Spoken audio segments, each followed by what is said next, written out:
Ayan. So ngayon guys, tayo ay gagawa ng mang-inasal. So lalagyan ko muna ng hiwa tong kaninang manok. Hita ng manok.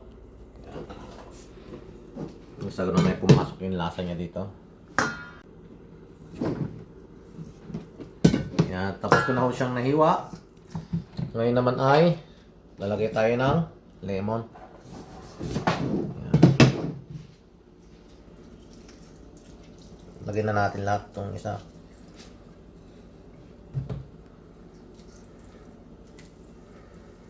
Yan. Yan, may lalagyan natin ng paminta.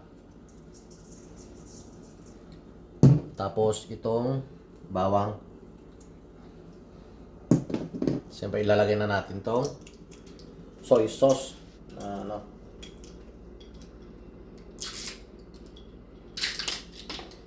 Shake muna natin. Yan.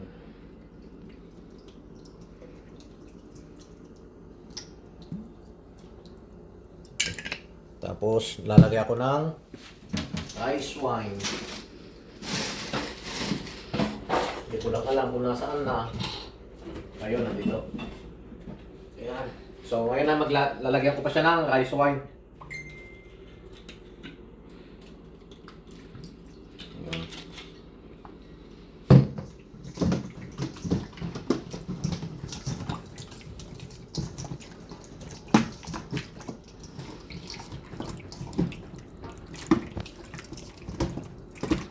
Yung iba kasi nilalagyan ng asukal. Ito hindi na kasi yung ginamit ko pang marinate, medyo matamis na yon. Ayan. Ngayon naman ay iyan muna natin na ganyan, mga 1.5 hour nang sa ma-absorb yung lahat ng mga aroma na nilagay natin. Ayan, tapos na nga tayo nag-marinate. So, hindi ko na naano kanina sa video, naglagay ako ng 2 tilapia. So almost 2 hours na natin silang na-marinate. Ayan, tignan nyo. Ayan, ilagay na natin sa oven.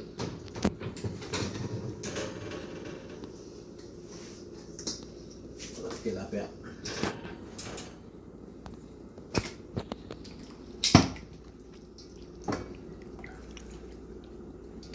Mainit, mainit.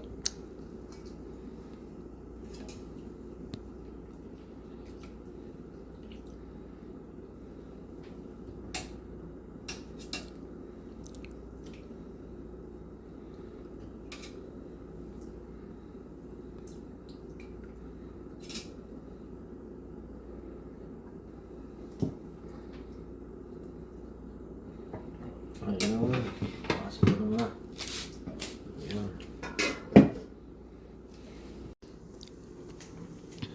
Sige, update ko kayo mamaya pagluto na.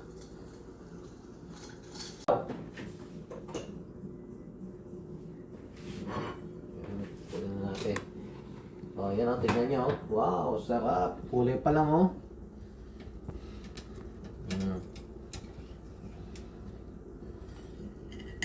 May lilinisan na naman bukas si Mrs. Oh. Dumi na naman yung oven.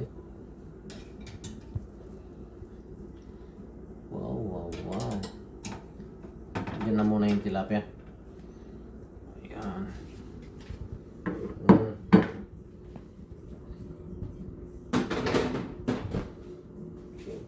Tikman natin yan. Hindi pwede hindi. Oh. Gusto lang mainit.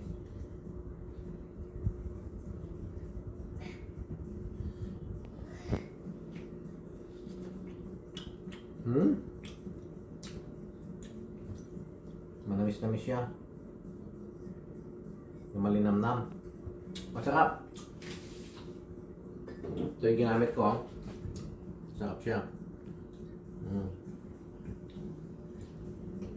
Sige. Salamat sa panood. At tagay mo na ako.